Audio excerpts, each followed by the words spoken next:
We're talking HR 6666. Yes, you can't make this stuff up. It is a new bill that's been introduced in Congress. It essentially gives $100 billion to creating a massive new surveillance structure in this country. And we'll isolate every one of them, and we will find every one of their contacts, and we will make sure that they stay quarantined. Now, some people are saying this means forced vaccinations. Others are saying it means being quarantined in your home against your will. So what exactly is in this bill, and what will it lead to? We're breaking it all down today, right here on Truth in Media.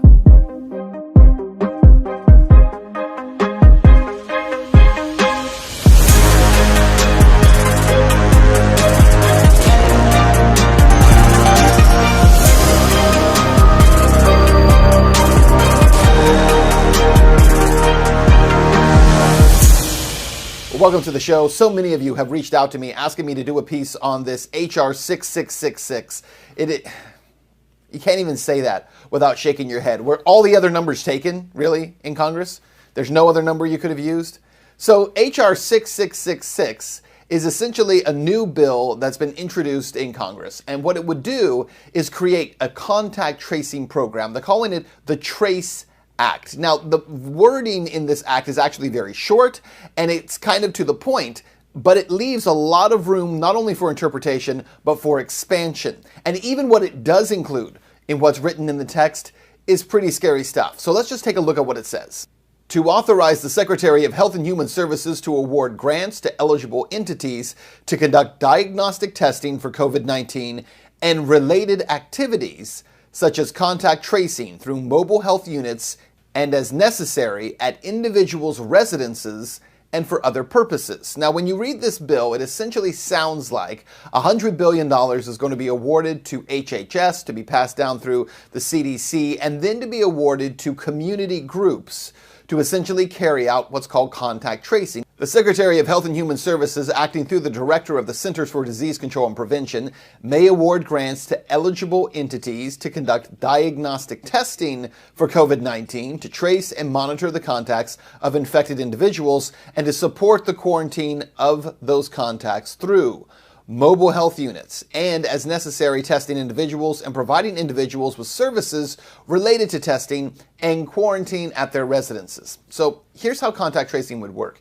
If you go out, let's say, to the grocery store, or you happen to go to work at a hair salon, and someone in that building has COVID-19, you have now come in contact with them in some way because you've been near them. And so you might now carry the virus. That's the thinking here. So how would you do this? Well, as we've been telling you, Apple and Google are working together on a contact tracing app.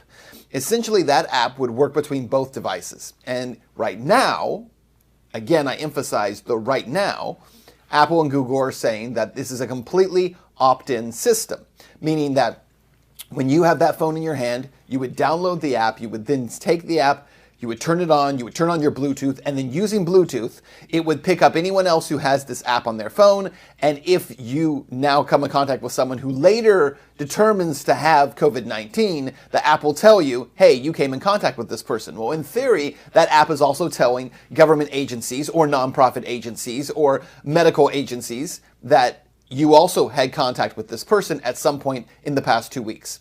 So under this theory, your mobile phone, your cellular phone, is being used to essentially track your movements as well as the people around you, and then determine whether or not you are now a danger to the public because you came in contact with this person.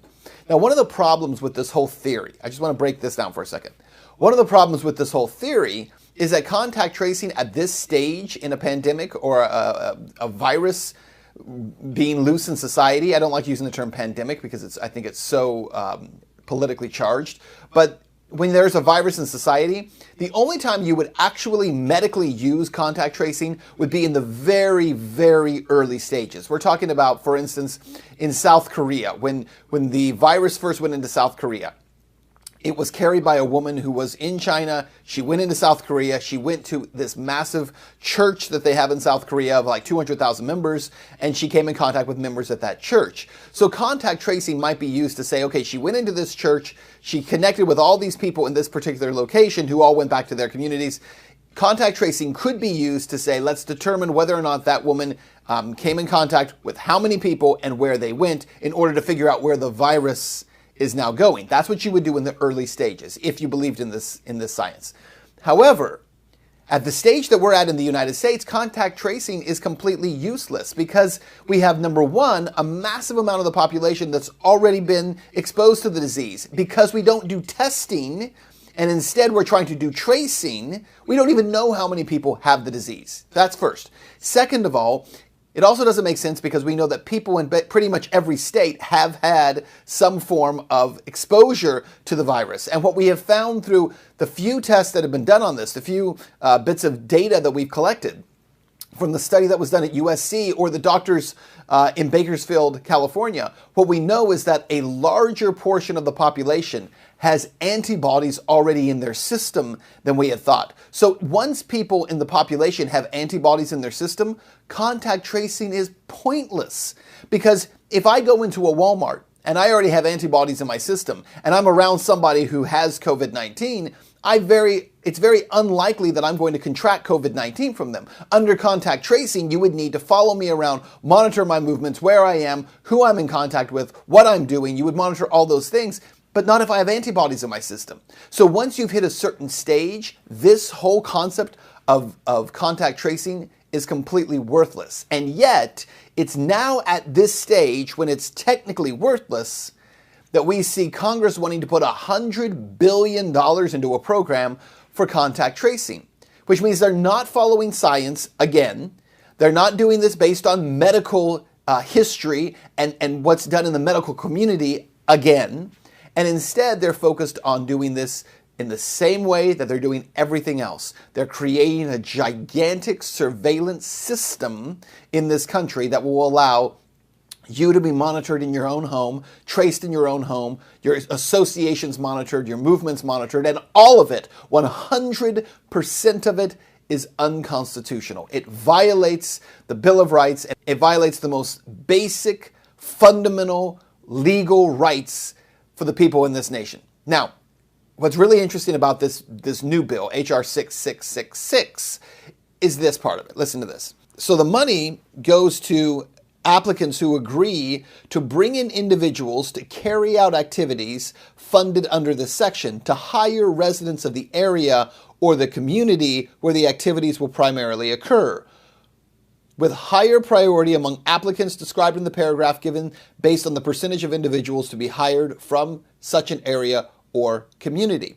What they're essentially saying is that they're going to create an army of snitches, an army of monitors who will monitor everything that's going on in the community and trace people and track people to their homes using people in those communities, which is a fairly interesting idea. It's not as if you have people coming in from the outside who are these scary government people.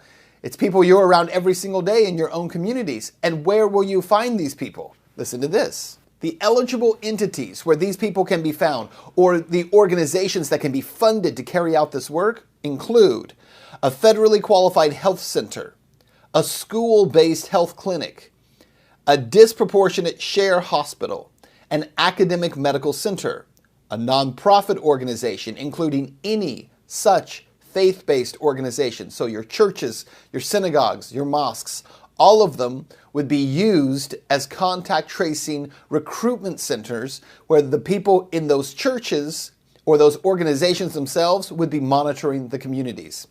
An institution of higher education, a high school, and any other type of entity that is determined by the Secretary to be an eligible entity for the purposes of this section. So your contact tracing army will be made up of people in your own community who will be essentially these organizations in your community, so your high schools and your churches and your clinics who all want a share of that $100 billion in funding. So if you want funding, mobilize your people to monitor your communities. Now, one of the things we have to talk about is what does this ultimately mean? So there's a couple of problems, is that this bill itself is not specific as to what these people would do. So let's say that you have a contact tracing app and you're monitored and you're followed. What happens now? So you've been in the Walmart 2 weeks ago. Someone with COVID was also in Walmart 2 weeks ago. In theory, you're being monitored for that. So what happens? Well, the bill doesn't specify that. It doesn't specify what the actual work of this contact tracing will be. It says that people will be quarantined. Does that mean you will be forcibly quarantined, required to be quarantined? Does it mean you'll be separated from family? Remember, there was a news conference held in Ventura County, California, just a couple of weeks ago, and it brought a lot of heat, and the director of health in Ventura County actually backed off of his statements. But what he said was very clear. I want to play this clip for you because what he's saying is, if you have COVID-19 and these contact tracers find you in a home, and there's only one bathroom, then someone with COVID would have to be forcibly removed from that home, or even in some cases, children forcibly removed from the home. Listen to this. We are beginning a program today which will certainly grow into something larger and larger, and that is a community contact tracing program. We've done contact tracing all along. That a contact is a person who's been exposed to someone that we document to have the COVID infection. When we find someone who has a COVID infection, those people are immediately isolated. But we also work with them to figure out who their contacts were.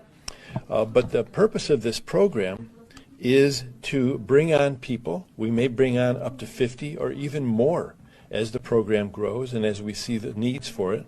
As we do more testing, we will find more and more people who have COVID-19, and again, we'll isolate every one of them, and we will find every one of their contacts, and we will make sure that they stay quarantined, and we'll check in with them every day. We're going to do a more complete job, and we're going to do a more meticulous job of making it less and less possible for others in the county to run into someone with COVID-19 infection. It's not just our county.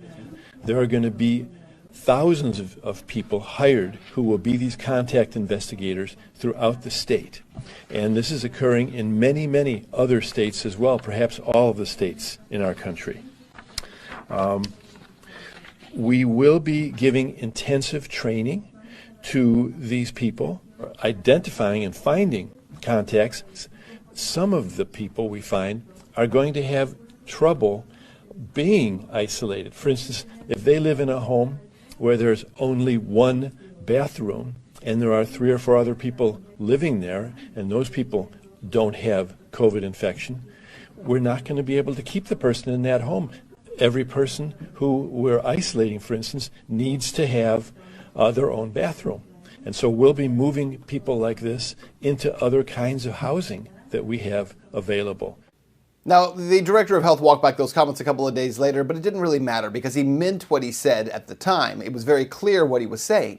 And here's the problem that we're facing through all of this right now, is that at this point, what's being introduced through this bill, this contact tracing bill, is not about health. That's already been established.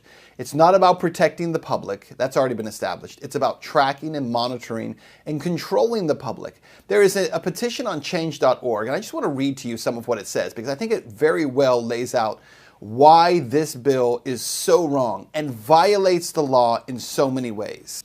But H.R. 666 violates inalienable rights to one's person, home, and property, to one's life, freedoms, privacy, and security.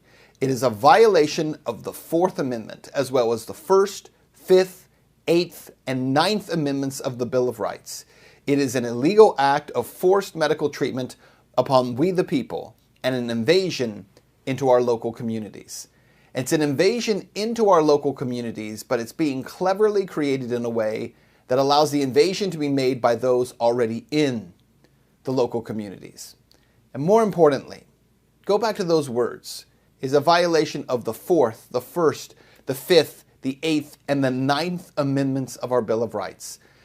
It's incredible to think how the founders and framers have established for so long this rule of law in our country that would protect us as individuals from the collective mob. And all of that has been for so long being wiped away. But in this moment that we're in now, it is being finished off with bills that are being pushed forward with this idea that it's just for the protection of the community, when so clearly, it is not.